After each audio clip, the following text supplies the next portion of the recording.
Bismillah, alhamdulillah, wa salatu wa salamu ala rasulina Muhammad wa ala alihi wa sahbihi ajma'in. Assalamu alaikum wa rahmatullahi wa barakatuh. Құрметті ilmgerler. 4-ші сабақ. Takallum, 1-ші тарау. Біз бүгін fi'l mudari' тақырыбын қарастырғалы отырмыз. Етістіктер жалпы араб тілінде 3-ке бөлінеді. Олар өткен шақ етістігі fi'l madi делінеді, осы шақ етістігі fi'l mudari' және бұйрық етістігі. Біз сіздеріңізбен сол 3 етістіктің бүгін fi'l mudari'. Ол mudari'тың өзі 14 сиғада болады.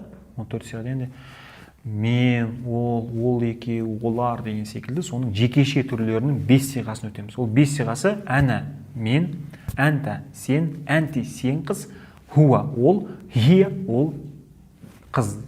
Осы 5 формадағы мен, сен деген 5 формадағы етістіктерді, етістік формасын өтетін боламыз. Енді қараңыз. Тағы айтам, осы шақ етістіктерін өтіп жатырмыз. Әна. Әна. Так, біз не жерге симай қалады онда. Қаяқтан болсын, жоғарырақ өтейін, е? Қарай. Әна. Мен дейді. Әна а'малу. Қазір мен бәрін жазып алайын, сосын түсіндірем бәрін. Әна а'малу. Әнта. Ой, кешіңіздер. Әнта. Әнта қоясың дұрыс. Әнта. Та'малу. Бәрі жұмыс істеу деген сөз. Мен жұмыс істеймін, сен жұмыс істейсің. Жұмыс істеп жатырсың. Осы шақ етістігінің бір ерекшелігі ол өзіне келер шақты да қамти береді. Келер шақты да қамти береді. Так, әнти екен, е? Әнти та'малина. Та'малина.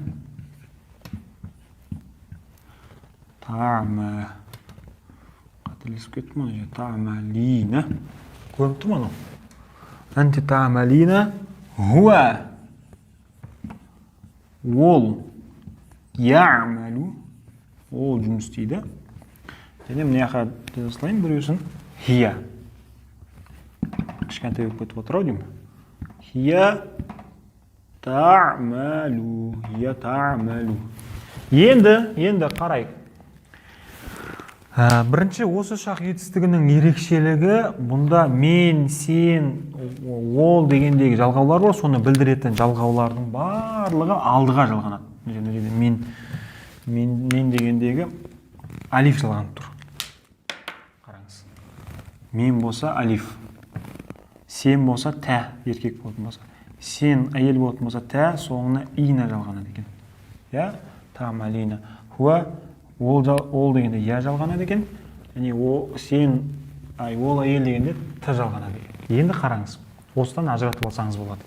Мен дегенде бүкіл бәр етістіктің барлығы немен бітіп тұр? Соңы сосын домамен бітіп тұр. Ол бір тек қыздардың әнти сен қыз дегенде ғана соны ина жалғанады. Ол өтіміз кез келген етісті осыдан сала беруге болады. Әна а'малу, мен жұмыс істеймін. Әна әжлесу, мен отырамын. Әна ақуду, мен отырамын. Әна әктубу, мен жазамын. Әна әкнису, мен сыпырамын деген сияқты. Әна тағы не айтсақ болады. Енді осылай кете береді. Менге сала бере аласың.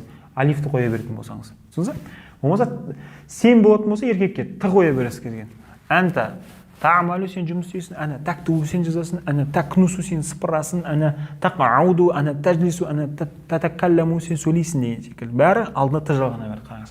Ал енді сен қыз болатын болсаң, алдына жалғайсыз, плюс соңына жалғайсыз. Әнта тактубина, әна тәжлисина, әна тақаудина, әна такнусина деген секілді. Алдына т, артына и. Егер сен қыз едім. Ол болатын болсаң, я жалғана берекесің. Әна я'малу, әна яктубу, әна яжузу, әна яқуду, әна якнусу деген секілді. Ал сен, ол қыз болатын болса, әна хия я'малу, хия яктубу, хия яжлису, кешіңіз, я деп отырмын ғой, тә деген. Хия тактубу, хия тәжлису, хия такнусу деген секілді. Бәрі не кетеді? Тың кетеді. Мұны осыдан бір ереже жатында. Осы шақ етістігің болсын, сен болғанда, кешіңіз, мен болғанда алиф, сен болғанда т, сен қыз болғанда т, соңына жалған, және и, және мынау хия болғанда, ол қыз болған кезде т жалғанады екен. Енді сұрақ туындайды. Сен ол баламен таамалумен ол қыз баласының екеуі бір дейді. Таамалу. Қалай ажыратамыз дейтін болса, контекстке қарап ажырата аласың. Контекстке қарап ажырата бересің. Тағы айтамын, алдарына жалғаулар жалғанады, көрдіңіз, сен, мен, біз деген, и плюс соңларына домамен бітеді. Бұл негізгі қағидасы. Осыған қарай ажыратып аласыз. Бұл енді етістер сәл күрделі.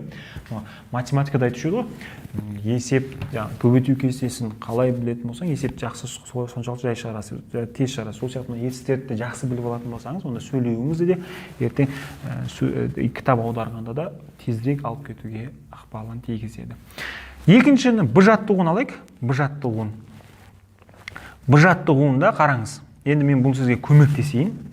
Мен айтын көрдім, мынаны тағы айтамын мыналармен. Көрдіңіз бе, жалғанатындарға өте мән беріңіз. Ғымылы бұл етістіктің түбір әрпі да. Сонда алдына жалғанады, кейде мына артына жалғанады. Қалған бәрі доммен бітеді. Мынау мен, сен, бұлар сіз білесіз, ол деген. Енді осыған қараңыз, сізге өткен шақ етістегі амиля, катаба, қора'a, назора, фахима сияқты етістерді берген екен. Осыларды ары қарай жалғастырып жүр. Мен енді сіздер өткен шақтан, яғни фе'л мадидан осы шаққа, яғни фе'л мудор бүгінгі тақырыпқа сіздер аудара алмайсыз бірден етісті. Сондықтан мен бірін басын мен деген формасын жасап берейін. Сол ары қарай сіз не істейсіз? Мен қараңыз, мен ана актубу.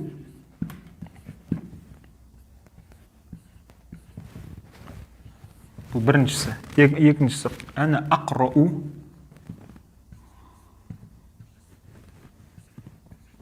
Ана ақрау. Ой, мына симай кетті. Ана анзуру. Мына көрініп тұр ма асты? Анзуру. Ана афхаму. Оңғай қарждайым. Мына қарждайым, Афхаму. Қараңыз, бәрінің 4 етістік берілді, 4 етістігін менің жазып бердім. Не үшін мен жазып атым? Өйткені мына жер өзгеретті, әрқайсында әртүрлі болды. Соны сіздер шатасып кетпеу үшін, енді сіздер білмей қаласыздар, басқа жазып кетпеу үшін алғашқысын бастап. Мен сіздер енді актубуды арға жалғастырып кетесіз, ары қарай. Әнтаны қараса не болды? Әнтамын неяқта не? Тек қана т жалған еді, соң домын сонда әні тактубу болады деген секілді. Ары қарай бәрін үйсіп жазып шығасыз. Мен, сен, ер бала, сен, қыз бала, ол, ер бала, ол, қыз бала. Осыларды жалғастырып шығасыз. Жақсы, онда видеоны тоқтатыңыз, өзіңіз жазуды бастаңыз, сосын бізбен бірге тексереді. Сіз жазып шығыңыз, сосын бізбен бірге тексеретін боласыз. Жақсы, жазып шықсаңыз, онда қарайық, мен оқиын, сіздер тура солай жазыңыздар. Катабан қарайық. Ана актубу, анта тактубу, анти тактубина, хуа яктубу, хия тактубу. Ана ақрау, ана тақрау, ана тақраина, ана яқрау, хуа яқрау, хия тақрау. Ана анзуру, анта танзуру, анти танзурина, хуа янзуру, هي تنظر أنا أفهم أنت تفهم أنت تفهمين هو يفهم هي تفهم. Қалай, дұрыс жаздыңыз ба? Дұрыс емес жерлерін болса түзелеп қойыңыз. Және үйге тәжаттығын алайық. Тәжаттығына қарайық. Яғни үш әнта деп тұрған біріншілердің бәрі бұлар сұрақтарға қолданасыз. Сұрақ ретінде. Екіншісі үш сөз берген ғой. Екінші және үшінші сөздер жауап ретінде. Мысал қараңыз, әнта берген, және ана мухандисун берген. Онда қалай болады? Мәза та'малу, сен не жұмыс істейсің деп. Ана амаля сөзін қолдану керек. Сен не жұмыс істейсің? Ана а'малу, мен жұмыс істеймін. Не болып? Мухандисан дейді. Сосын бұл жерде өткен сабақтағы айтқан нәрсе керек та. Етістік келетін болса, етістен кейінгі келген есім не болып тұрады? Жаңа соңы фатхамен болып тұрады. Ал жаңа мысалыңыз бәрі солай бір етістікпен келтіру керек қой, сіздерге айтпақшы. Қараңыз, Мұхаммад па мәза я'малу болады. Ол не жұмыс істейді? Ол деп айтамыз ғой. Ол не жұмыс істейді?